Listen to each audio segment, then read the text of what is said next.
Thank you so much for being on Decoding Attachment Styles with me. This is where you've agreed to come on the program and share your stories, and I may be able to impart some wisdom, insights, and ask you some questions that would help to guide you on your next steps forward.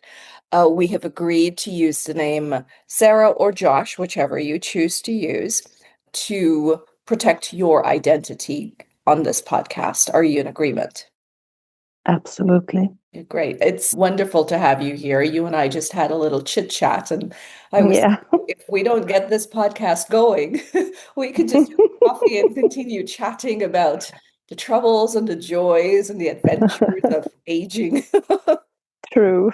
All right, so I'm going to guide you through the beginning of, what you can share with me. What is Mm, important is age is important, yours and that person's age. You don't have to use their name. If you'd like to use an initial, that's fine, or you could just sort of yeah. refer to them by their pronouns. Give me some timelines and let me know where you're at right now. And what would you like my assistance in? Yeah. Good. That sounds good. All right, you could go ahead. Well, I'm 47. He's 50. We have known each other since we were teenagers. And I kind of fell in love with him then. Mhm. But it never got into be a relationship of that kind. We were friends and we have been friends over the years, and we have found each other, lost each other, moved, found each other, lost each other, like that. But it has always been someone who has been on my mind. Mhm. And then in maybe it's 4 years ago, we started to hang out after having seen or talked to each other for like 3, 4 years or something. And we realized with time had gone and everything, we had many more mutual interests like photography, and we started to do the Mhm. small adventures together, taking pictures, and we got more and more fond of each other, and it turned out into a relationship between a man and a woman. Mhm. We liked each other so much, and in the beginning everything was, you know, like it should be great and exciting and just lovely. And as time moved on, I realized that something was the matter because I noticed that he pulled away from time to time. Mhm. And I knew some about myself and my background and everything. I know that I'm insecure. Mhm. That much I knew. But I didn't know so much about attachment styles. Mhm. And I felt the strong feelings inside when he pulled away from me. It was like a catastrophe was happening, and I didn't know what to do with it because I didn't know what I dealt with, what was going on with him, what was going on with me. It was horrible. But I like that I early on in the beginning I told him that I didn't like it, and I told him that it isn't normal what's normal, but it isn't normal behavior to just go away like that. Let me know. And this is quite interesting because I didn't know about avoidance then. Mhm. And I also realized that the thing that I liked with him in the beginning, that he's so calm, he never stresses with things. That was exactly what I needed. That was my feeling inside. But that also turned out to be my feeling is that he wasn't connected to his feelings. And I felt sad about it because I am really, I mean, I write poems. I see every little detail in nature. Maybe I feel too much sometimes. But it was weird for me to not be able to have those kinds of conversations that I like. And I felt that I didn't really get to know him because it was kind of superficial, was the feeling. And the more time passed, the more we liked each other. But the more time passed, I also saw these traits that he had. But I also noticed mine got bigger. Mhm. My insecurities got even bigger when he showed me more and more who he is, how he is acting in life. It was really, really, really hard. And then I started to learn. I started to read what is this about? And I can of course not say this is the truth.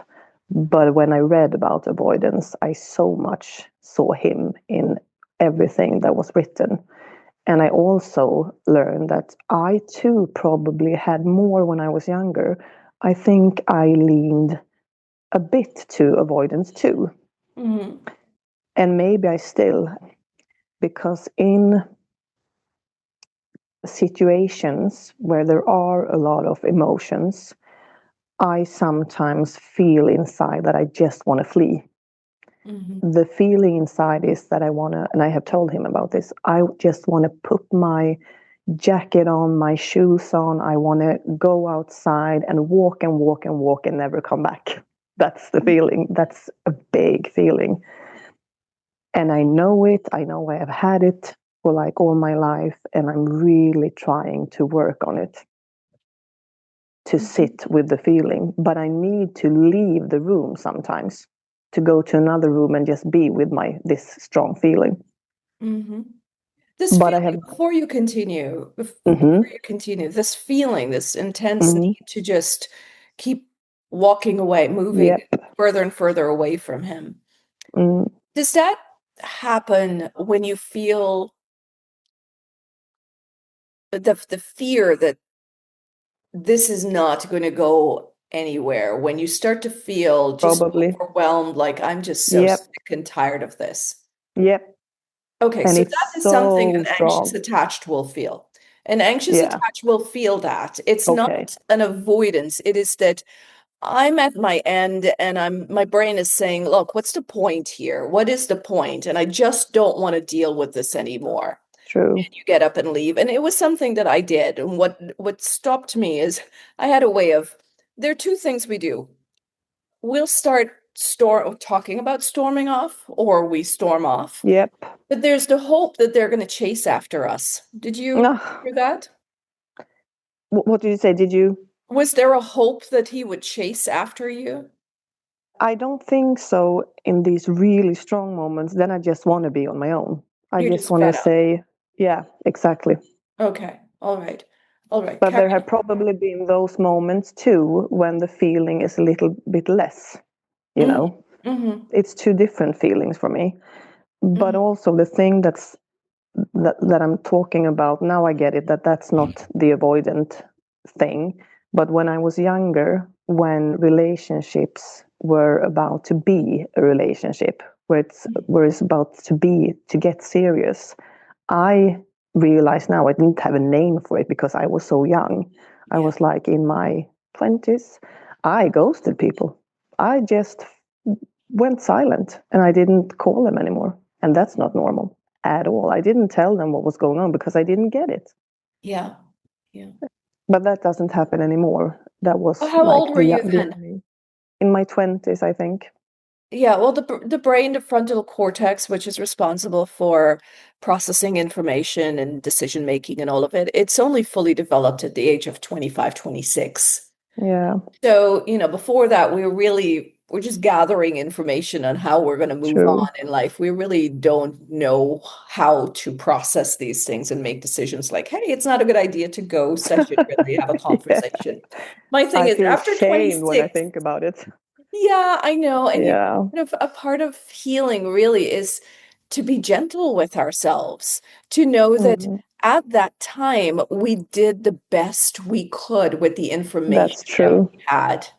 Yeah. And had you known what you know now, I'm sure you would have made different decisions back then. So, a Mm, big, big part of healing, and especially for avoidant attached persons, is you generally, or they generally will look at the past and feel shame and guilt and regret, mm, and they stay in that mode for such a long time.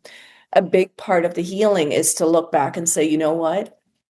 I'm a human being. I'm an Mm, organism. I'm trying to survive here. And at exactly. that time, I used all the information I had at my disposal to make the best of whatever situation I was in.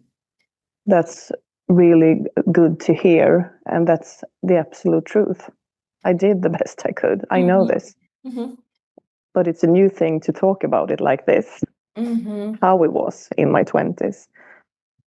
But I'm really like, it's kind of cool with this relationship because even though we have had and have our issues, cool things have happened with him. And I mean, they happen for a reason. I didn't know why I was so scared of being abandoned. I Hmm. had no idea why I had this horrible, strong feeling about abandonment in almost every relationship I have ever had, friends, family, everything. And at one point, I needed to go for a relative that was in the hospital, and I needed to go to be there. And I was so tired, so exhausted. I didn't want to go. I wanted to be at home. And I started to cry. And I cried really hard. And he came to hug me. And then in the hug, so I must feel kind of safe with him because in the hug, it all came to me.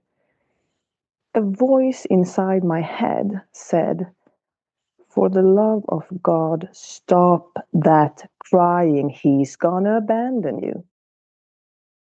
And I cried even harder, and I couldn't tell him about it, but I just cried my heart out.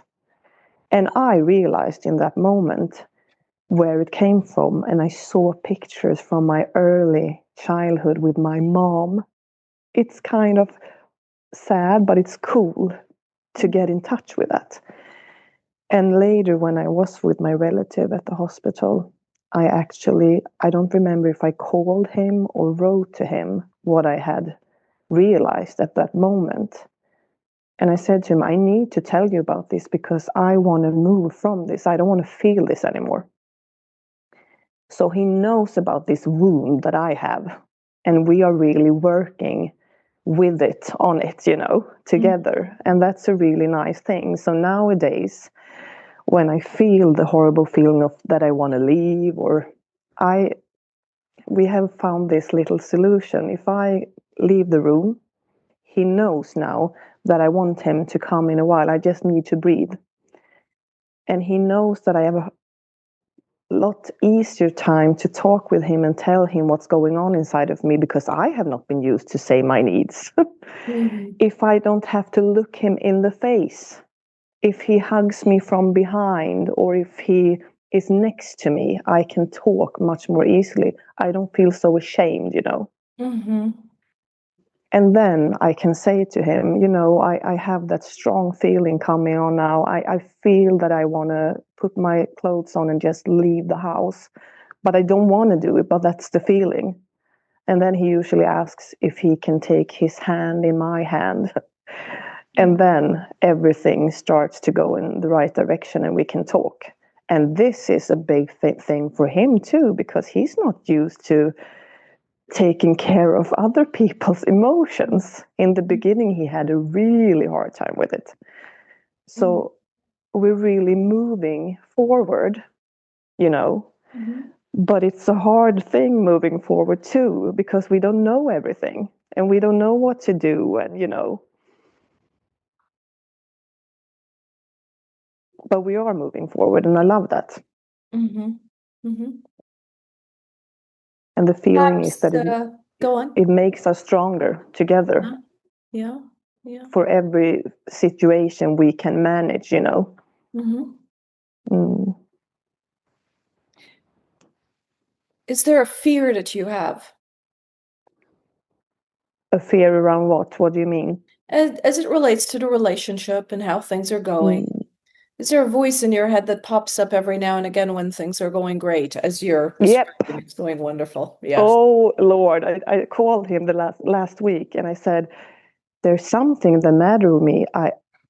When everything is great, I thought this was only his issue. that when everything was going great, something happens in him and he has to withdraw. But something happens inside of me too. I get kind of panicky. Mhm. It's the weirdest thing.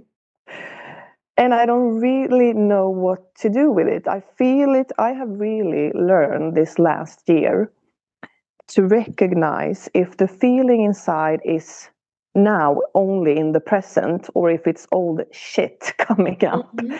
It's a different feeling. So Mhm. I have learned to know if it's the old stuff, but I don't always know what to do with it, you know. Mhm. When you have this feeling, what's the thought that generally comes just before that feeling or comes with the feeling? Do you mean when things are going great? When things are going great and you start having this panicky feeling, this overwhelm, Mm-hmm. this oh my gosh feeling, Mm. what's the thought that pops in your head? It's a feeling again of abandonment Hmm. that is going to come sooner or later. Hmm. Something in that direction. It's more a feeling than a thought. Hmm. So I have a hard time dealing with it because if it would have been a thought, it feels easier for me. But it's just like this feeling inside. I know it's a heaviness. It's in the Yep. pit of your stomach, and it's like, Yep. whew, this is so heavy. I get it. Yeah, Yeah, I it know. is. Generally, our feelings are triggered by something external.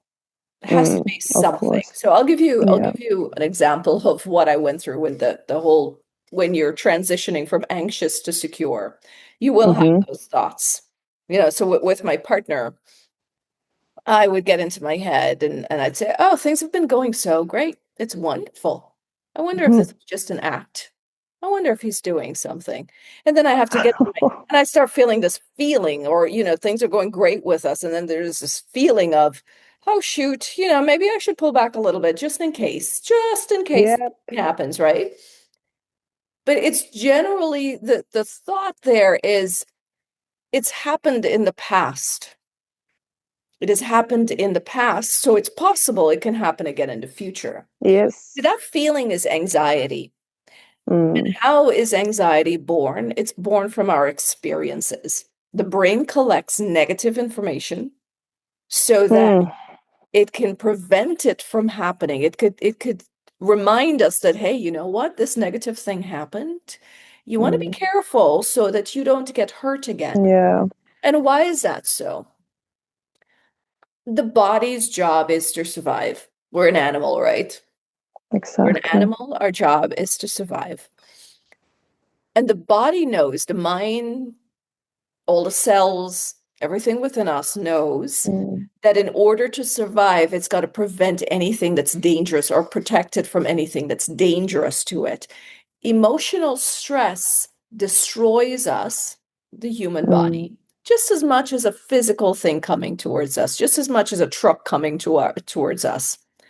And we Yeah. don't realize that this anxiousness that we feel in relationships, it is a normal way of the body responding because it's been collecting information, in your case, for 47 years. And Yeah. before that, from the womb, from generations before, Mm. it's all in your I DNA, right? know. This is proven by Yeah. science.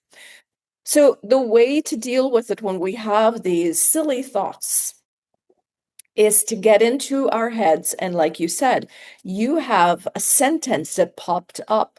And I can only imagine how much that drives your actions Yeah. and decisions in every area, including parenting. Yeah, of The course. sentence is, Absolutely. for the love of God, stop that crying or he's Ah, going to leave you. yeah. So, It's different to hear you say it than when I said it. well, one of the things Oh. people like us, we don't share a whole lot of when we're doing Mm. these sessions is that the person we're talking to, our clients, someone like you, when you guys say something, it's also helping us with our healing. You Yeah, actually that's good. brought up something for me that I experienced in my childhood. And it's funny, I would always say it. I would always say, my mom. went and had a fourth kid, and Mm-hmm. she died. She died. She just left us. And I was so angry Oh for my such God. a long, long time. I was 13 at the time when she passed away.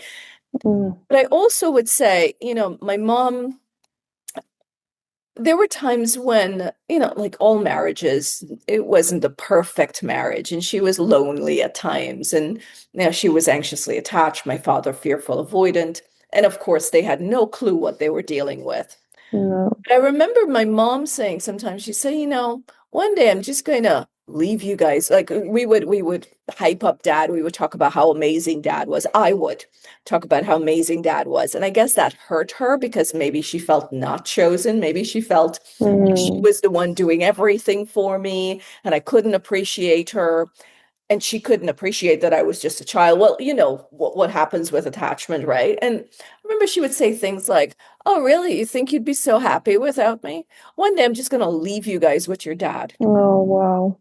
And then she did, not Yes, she willingly. did. No. Then she did. And I remember Oh, I growing get the up saying chills. that over and over. So when you Mm. said what you shared, and I'm grateful that you did, it helped me to Thank you. realize that, oh, that's a part of my childhood and young adult years Mm. of fear of abandonment. Yeah, Have the most important person in your life, the person exactly. you're born into and you believe is going to protect you and be there for your survival, Mm. right? Yeah, And that person's threatening to leave. Oof, that yeah. can be, a scary thing.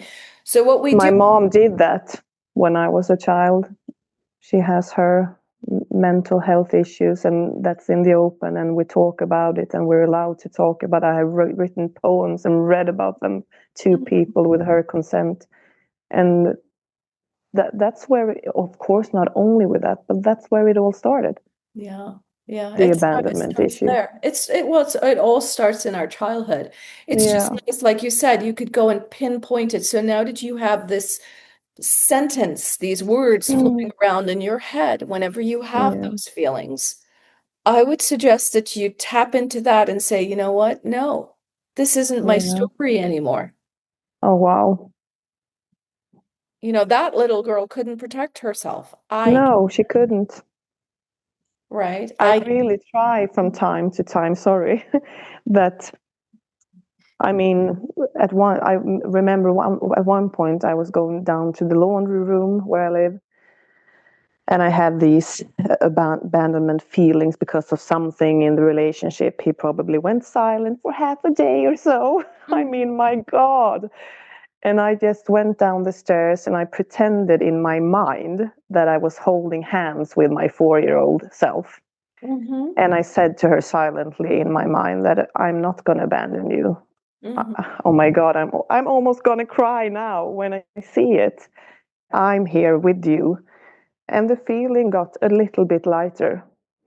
And from reading your stuff on Instagram, social media, it has helped so much because I am a strong woman. Also, I'm not only this scared 4-year-old girl inside, I am a strong woman. I have so many stuff, good things going on. So I have really tried now when this feeling comes, I start to do my stuff. I Mhm. mean, he's not the center of the universe. Mhm. I love him, Mhm. but I love myself too.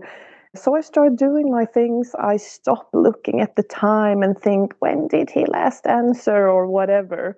And that's thanks to you. And I feel so much better. And the thing is, what you write about and what you talk about happens. He, of course, senses this and gets a much more positive feeling around me, because who wants someone who is just, oh, I want to be in touch, I want to talk to you, I need you, I need you. I would feel suffocated by that, Mhm. even I. Mhm. So things are heading in a good direction. But something I noticed this weekend when we hang out together at my place, we don't live together, we live 2 hours apart. And I want to ask you about this. It's really exciting to notice this. We had this a little bit of a conflict or whatever you call it. and we had figured it out, but it was still sensitive to both of us, and we realized we need to fix food, we need to eat. And he is really loving in that way, so he said, I'll fix it. I had just cried, and and he wasn't that hungry, and he was fixing for me. And I said to him, because I want him to have a nice time here too. So I said to him, what can we do for you? What do you want to eat? Do you want to have something less than this, what I'm going to eat? And I have seen this in him so many times. His eyes gets kind of, it's not the loving eyes anymore. He gets annoyed. I can't ask him about his needs. And then it came to me like lightning from above. So I started to cry again, not heavily, but I got tears. And I said, the words that came out from me to him was, why can't I care about you? And then I left the room and I went into the bathroom, closed the door, shut the lights out, and cried. Mm-hmm. But then I went back out and said, I just realized that's a big thing. You can't take that I care about you. What's that about? That's a new Mm-hmm. discussion. And what is that about? I guess that's my question. Okay, all right. So, uh, But it's interesting, I think. well, they have developed from a young child the ability to take care of themselves. Mm. Do you know of how turtles have their babies, their eggs, what they do? No. Process? Okay.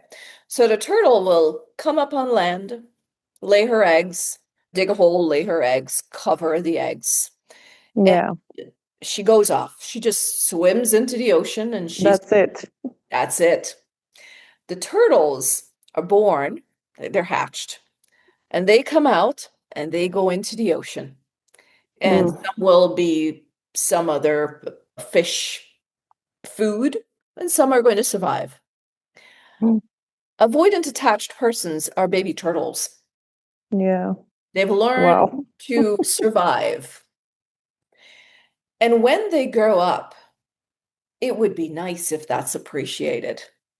That's what they're Mm. looking for. It would be nice if Yeah. someone look at them and say, "Man, I admire you for being able to do this on your own." Yeah. And so it is not that they don't want to be seen, but they want to be seen for who they are, not what we want them to be. Yeah. One way of, bringing that togetherness into the picture is you can say to your partner, when I offer to help, when I want to be there for you, Hmm. and you would rather be independent, I can Mm. appreciate that. But you are denying me the joy, Yeah. the opportunity to be there for you. It brings me joy. It is not a burden, Yeah. right? And that's what we're feeling. We're just unable to communicate it that way. Exactly. We're just saying, we're That's unable really to good. say, I feel valued here. Yeah. And I Right. mean, he loves to take care of me. Mm-hmm. In the beginning, I had a hard time with that too. Mm-hmm. But he said to me, can't you just enjoy it? You have never been taken care of in these situations. I mean, like fixing food for me when I get to his place. He Yeah. knows that I have had a hard week. And now I can, to 95%, enjoy it. I'm Yeah, I've been still not. talking about that a lot too, where a lot of us have grown into this unhealthy masculine energy when we would prefer to, Mm, balance it off with some feminine energy. A lot exactly. of us, yeah, we're so used to having things, doing things for ourselves, to Mm, do, that we're always in the negative masculine energy. And it's just so difficult. And when we're in these relationships where one person wants to be a masculine at home, the other one mm-hmm. wants to be a feminine at home, but in the workplace, you want to be the masculine if you're feminine at home. It's like we don't know where to use these energies. And we True. end up in our personal relationships making our partners feel less than, Yeah. right? And the things you said, it's so good because that's why I almost started crying at the time. Mhm. Because, of course, I want to do that too. Yeah. It's love from me to him and from him to me. Yeah. It's the same. We want to show each other love. Yeah. And it's also being, you want to be able to be attuned to their needs, right? Yeah. As well as speaking up for our own. So last evening went through something very similar. Partner came home and he's making dinner for himself because I wasn't hungry. And I forgot, I did ran the dishwasher, but I forgot to put away the dishes. Yeah. And he had his meal and shared a little bit with me because he's an amazing cook as well. And then I'm sitting in the living room and I hear him emptying the dishwasher. And I'm like, oh gosh, I feel terrible. He worked all day. Mm, And so I got up and I'm like, hey, do you need some assistance? Assistance is yeah. what we want to use, not help, Yeah, good. right? They don't want to feel like a burden. So No. we're a part of, would you like some assistance? And he's like, no, I've got this. And I said, are you sure? And right then in my mind, it was like, oh, wait a second. You had a hard day at work too. It's okay for you to relax. Exactly. Right. And I said, oh, okay, well, just in case you change your mind, I'm in there. But also knowing that, with his hard day, maybe what he wants to do is just that activity on his own in the kitchen, away Exactly. from me and step Mm, away. So I think our troubles really come when we take things personally. yeah, I know. Right. And that's what we're working through as we heal. Now, Mm, I've got a few questions I want to ask as it relates to your friendship and now moving into your romantic relationship. You said that, mm, you guys have been friends for a long time, then this romantic relationship developed. You've been in and out of each other's lives before the romantic relationship. But now things are a little more intense in terms of your feelings when he steps away for half of a day. mm. You've got to talk yourself down, right? Yeah, my God. What is the difference between the friendship and a romantic relationship? Why the big change in emotions? For one, I feel so much more. And this is a new feeling to me also because I don't think I have ever felt the way I do because even though we're not secure, none of us, I have never felt this is weird. I have never felt this secure, Hmm. even though I'm insecure. That's the weirdest thing. Hmm. So I really do you get it? That you can feel It both? sounds like you feel at peace and safe. Yeah, Hmm. but Yeah, that's also the scary part. And my you're not used brain to is it. looking for problems and, everything. And now I learned because of my past and because of everything I have been through.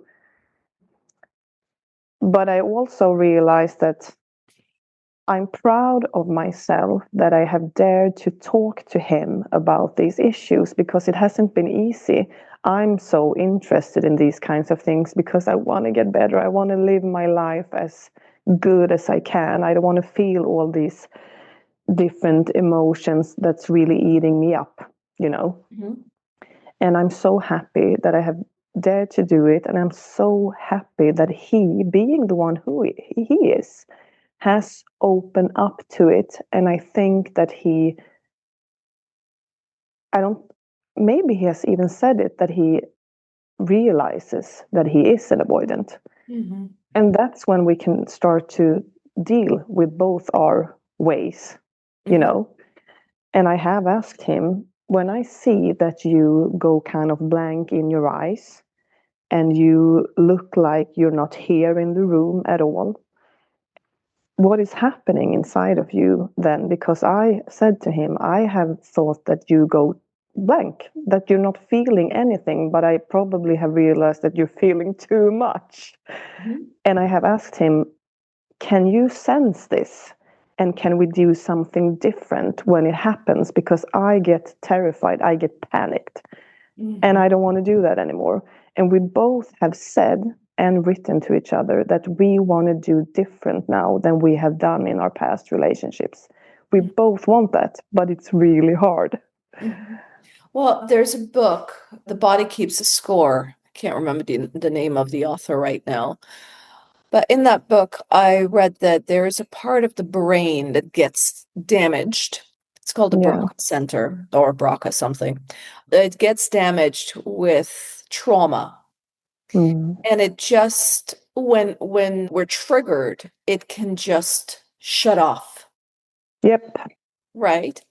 And I'm not sure if that's responsible for that blankness. Mm. But I what think it what I could be. know, yeah, what I know happens with the avoidant attached person is that when the information, when we're talking and it becomes too overwhelming, and this Mm. is normal. The difference with a secure attached person and an avoidant is the secure attached person will say, hang on, this is too much. Yeah. This is too much right now. Because the avoidant and the secure attached, they have a number of different priorities. There are a Mm. number of different things that they're dealing with. And their brain, no human brain, can handle all of those things and be successful in a majority of them. Can we Mm. take on 100 things and multitask? Sure. But are we going to be successful at 100 things? Not necessarily so, No. right? So the Yeah. human body and brain can only handle so much. Yeah. A secure attached person will say, hang on, this is too much. I can't handle this much. Let's spend a shorter time on it. Let's revisit whatever it is. Mm. The avoidant attached is afraid to say anything, Yeah, I know. I have noticed. It's right? They're so. afraid that if they say, I can't talk, I can't handle this, their Mm. partner might start accusing them of something or Yeah. raising voices or whatever it is and Oh making it Lord. more uncomfortable. So what they're hoping for is that, all right, I'm going to hear this out. I'm going to listen. I'm going to listen. I'm listening. I'm going to zone out. I'm going to do everything and let them keep Mm. talking. And I'm staring at them and I'm nodding, but I'm not really there. And you're able to see that they're blank. They're gone. Yep. But they're trying their best to make sure Mm. that the situation stays calm. And that is why Yeah. a lot of times they don't remember what you said because they left after about 3 or 4 sentences, That's true. I have noticed that too. right? When I was sharing that, you said, "Oh my Lord, what does that mean?" I think it's sad that it has come to that because of childhood stuff and issues. And I think also that again I feel happy because I have seen and felt that that is what's going on, even though I didn't know. Hmm. And I have felt that he can't say. I have come to a point in life just recently where I can say to him, I can't do this right now. Give Hmm. me like 10 minutes or give me 30 minutes, I'll come back. But I have realized that he can't. So I have sometimes said, maybe I shall remove myself from the situation and we'll keep this going when you feel that you can. Hmm. So we can probably help each other out, just as he can help me out when he comes with his hand into my hand, you know. Hmm. Hmm. When we struggle, we have to help each other. Hmm. Hmm. And also in these situations, because of what I have read that you have said, written, I can at times see his 4-year-old too. Yes. And then I don't get as stressed Yeah. because I know that this is not the 50-year-old old him only, it's the 4-year-old too. And then it's so much easier. Yeah, the 50-year-old is just doing what society expects him to do. But there's a Exactly. child in there most of the times. And, you know, appreciating yourself, there's a belief, and I'm sure you've heard it. You can't love Mm-hmm. another person unless you've loved yourself, Mm. right? And that's where it's coming from. If you can appreciate your struggles, how difficult it is for you to heal, what your childhood was like, then you could look at the other person and really empathize. Yeah. Empathy doesn't mean that, I get where you're coming from. I know your pain because I've gone through similar pains. It's really more putting yourself in their shoes. It's not the same as Yes. yours, No. right? And to And say, it all helps. right, this is used to be a boy, used to be a beautiful baby, grew up Yeah. with all of these experiences. I don't know exactly what the experiences are, but I can imagine that their struggles, Mm. the feelings of their struggles might be similar to mine. And that's what Exactly. empathy is. And then you have the Yeah. boundary. right? As you were saying that, you help each other to, hold each other up. I love that. Yeah. It's wonderful that you have it. However, we want to remember that that's not what these relationships are for. That's why No. people like coaches and therapists are available, Mm. and friends and parents, siblings. Yeah. We need a community to share the load. And how do we know that? Because when we're on a dating app, we don't ever put in the bio, I'm looking for someone who's got childhood wounds to help them grow. No, exactly. Or That's I'm true. looking for someone who is going to support me so that I could heal my childhood wounds. Mm.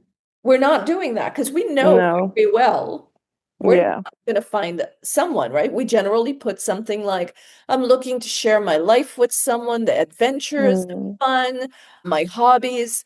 So the reason I asked you what was the difference between your friendship Mm-hmm. and a romantic relationship is I want to know what changed. Because generally, Yeah. relationships work wonderfully when we're having fun. Yes. When you shared about Absolutely. your photography, Yeah. there's a connection there. Yeah. And everything was easy. Hmm. Why couldn't that continue? I don't know. Could it be that you had different expectations of him as a partner? Probably. And I don't think I even knew the expectations, you know? I have lived for so long for others, myself, and that's I don't blame anyone. I mean, that's my choice, but it's hard with the choices when you're not aware also. This is a funny thing. When you ask the question, something happens inside of me. And this happens when things are hard inside. My brain goes blank. Mm. It's like my brain can't even hear the question again. Do you get it? Hmm. It's like a blank paper because it's something in your question that's hard. Mm. That's interesting. Yeah. It's like me and mathematical equations. The moment someone asks me a mathematical problem, my brain goes Mm-hmm. absolutely blank. My Yep. connection is when I was a little girl, my dad would sit with me to do my homework, my math homework. And it was never easy. It was incredibly stressful. I hated it. And when I went to school, if we got one problem wrong, you'd have to Mm. stretch your hand out, the palm of your hands out, and they will take a whip, a switch, and they'll Oh hit no. you. And so as I grew up, I start to realize my brain just shuts down. You ask me a mathematical problem, my brain will just shut down. And of course, I dug into it. And that's Mm-hmm. where I believe that link is. Yeah. So let's go to your childhood. Was there a time or times in your childhood when you were asked questions and you might have gotten into some sort of trouble or it was uncomfortable? Something happened. I remember being very scared as a child. I remember, and as I said, I can't talk about it. My mom is bipolar.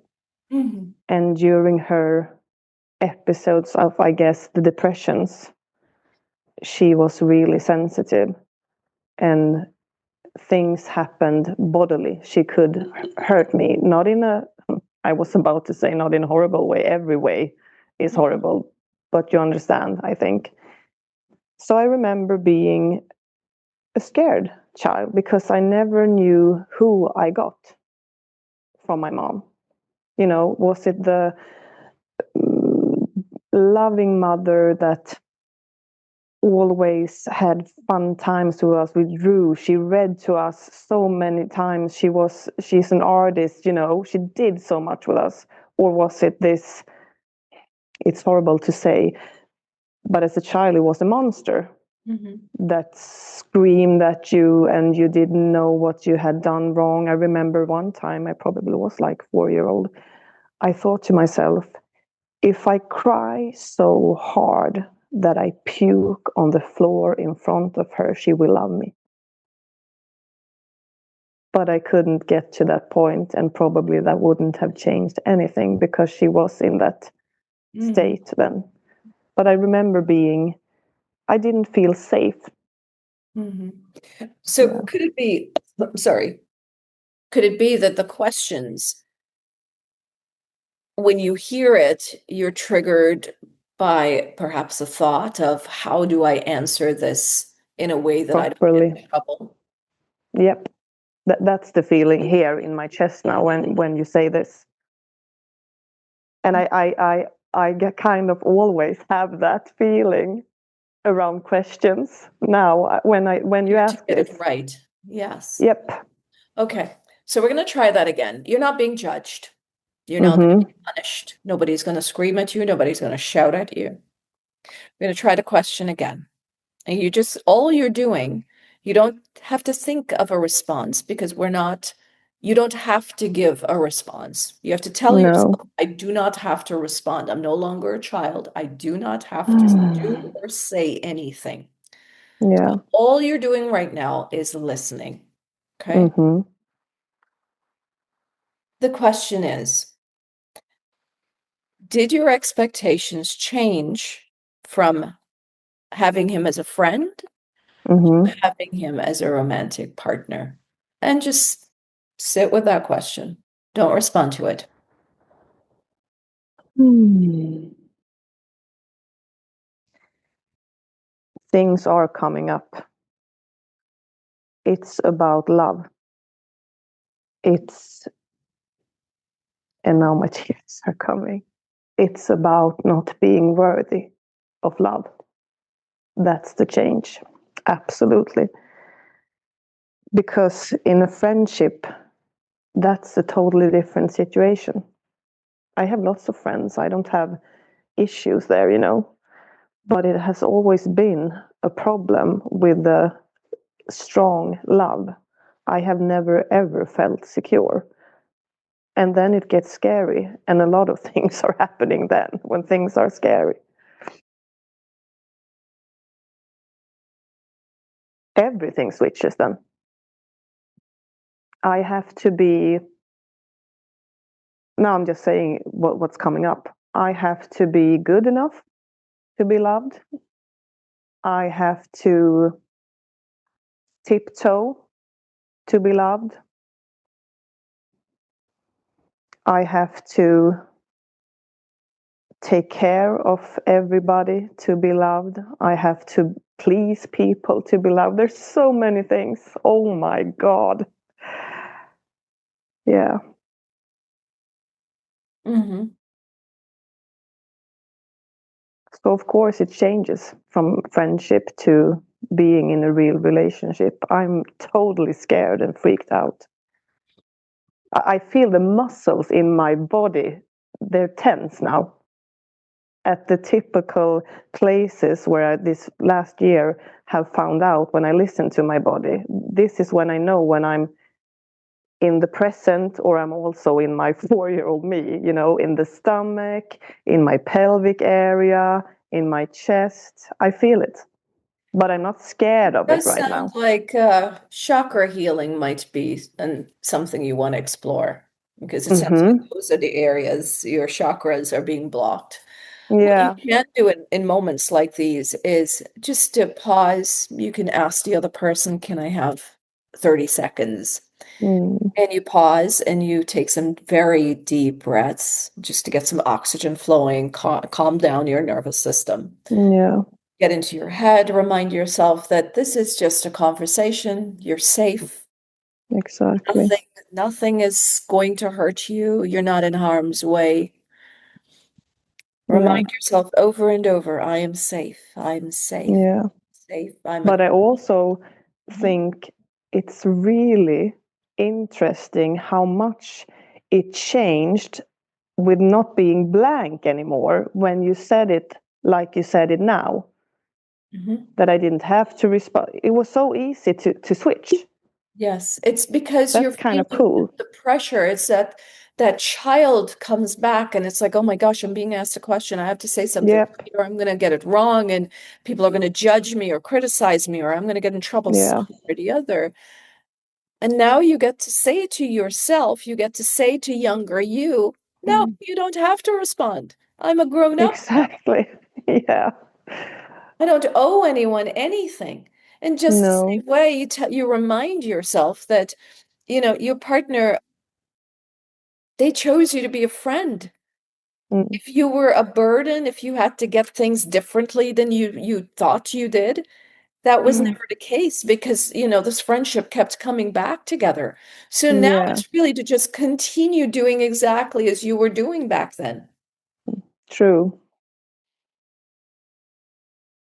There's a lot of pressures attached to the labels that we use in relationships, and we put a lot of Mm. pressure on ourselves. Absolutely, we do. Oh, I'm a partner, so I have to start acting like, and we start acting Yeah. like the mother. We start acting Yeah. like the child. We start acting like a sibling, I know. therapist, and their business coach. No, it's the same person that they fell in love with. Yeah. That's an Playful, important one. fun. Yes. Yeah, and the thing is with us, we have so much fun together. I mean, now I'm going to go to him this weekend, Hmm. and I still long for it as much as I did a couple of years ago. And I feel that he does it too.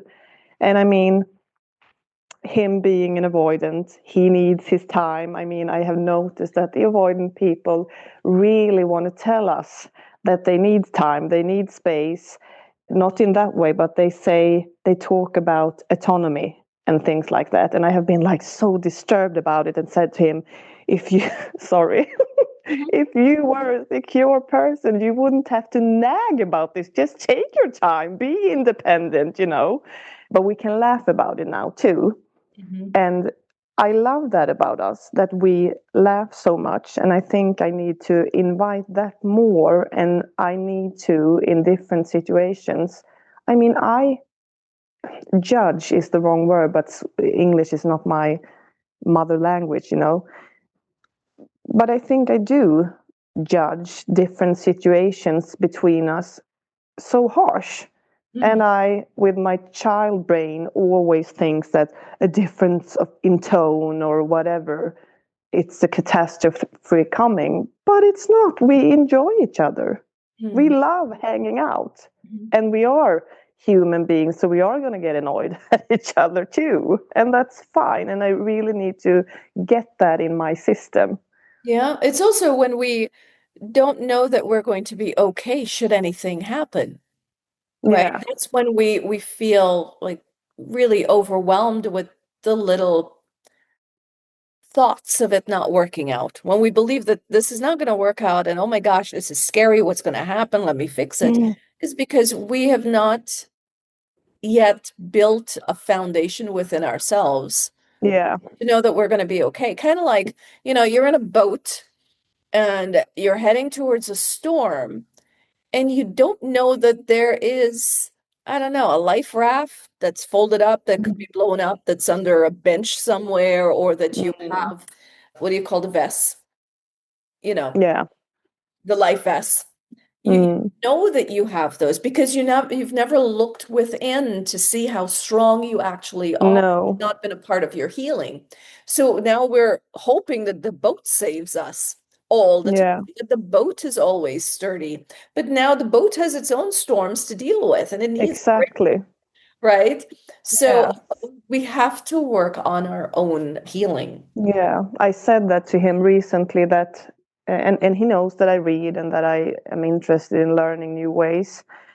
And I said to him, I have really figured out that I need to keep on working at self-soothing, and Mm, I do that every day and it has gotten easier.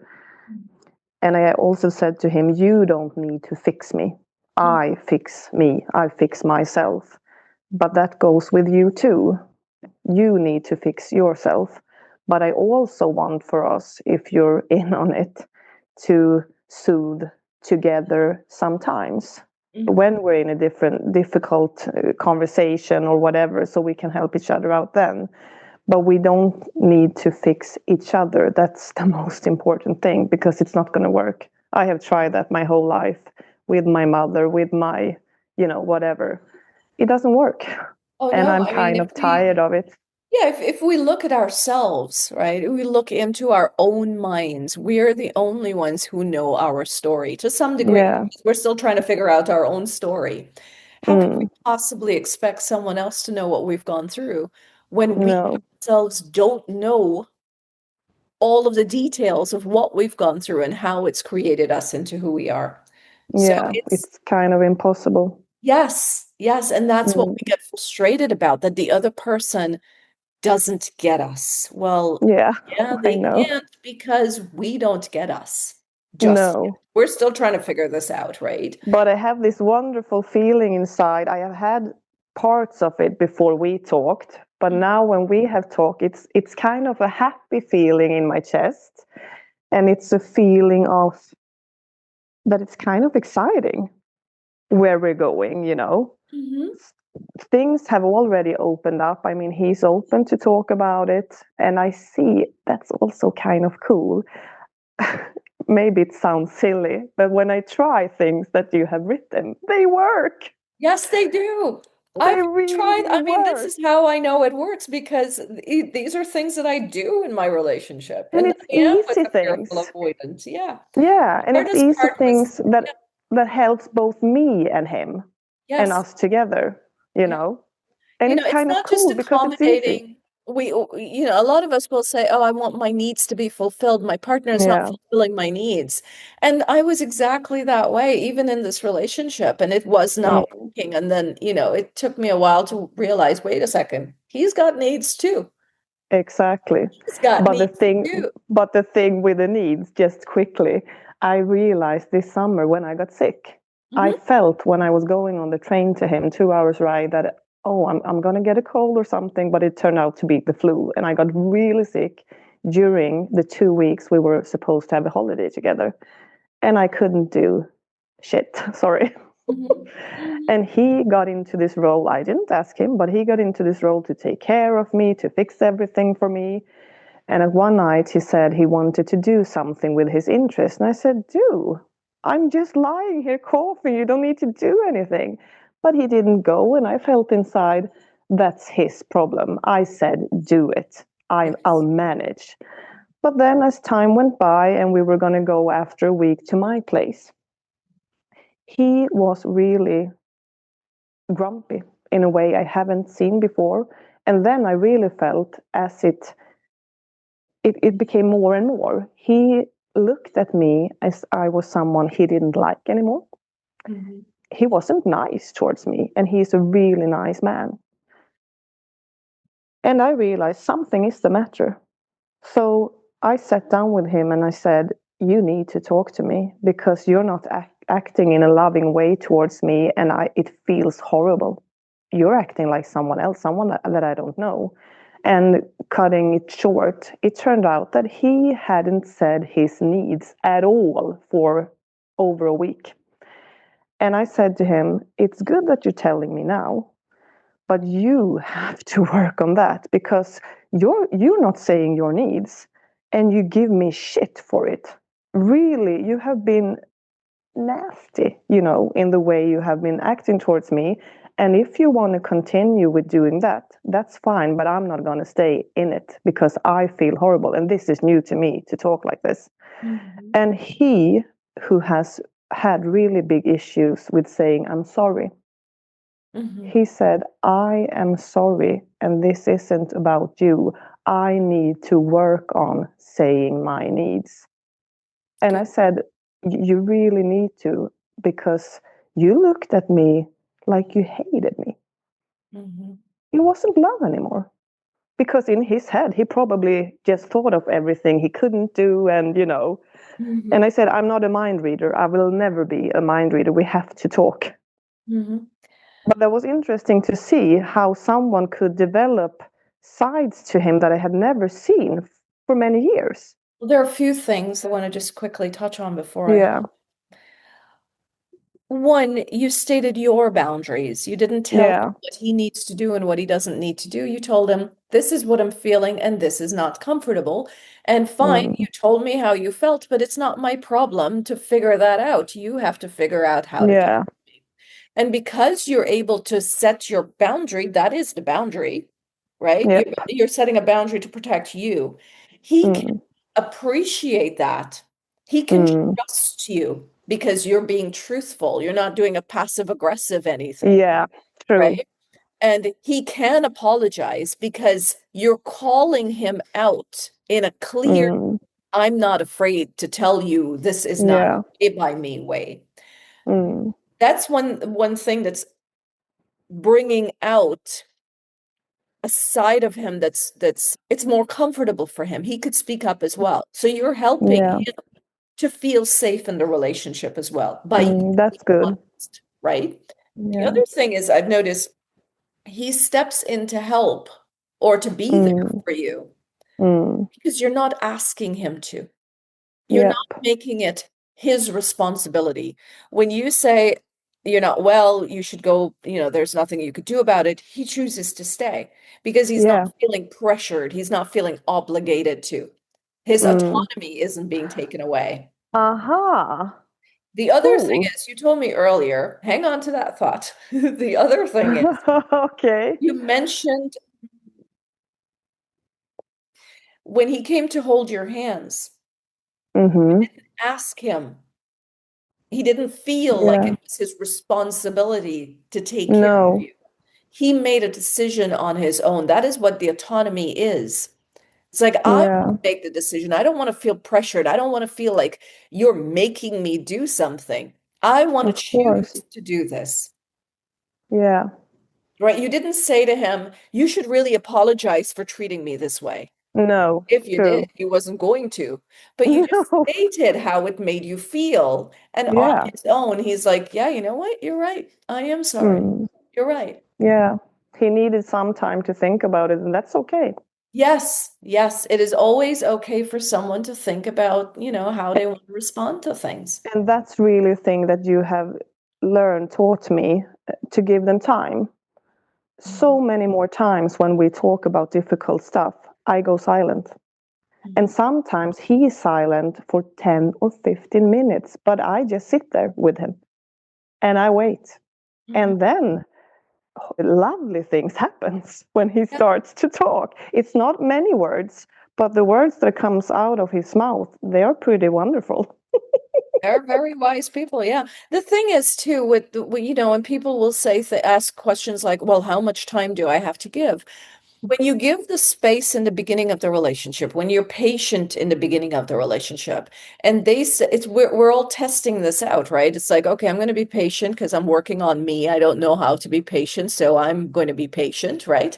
And Yeah. the other person is taking their time with sharing, and then they finally find the courage and they share because, gosh, I have to.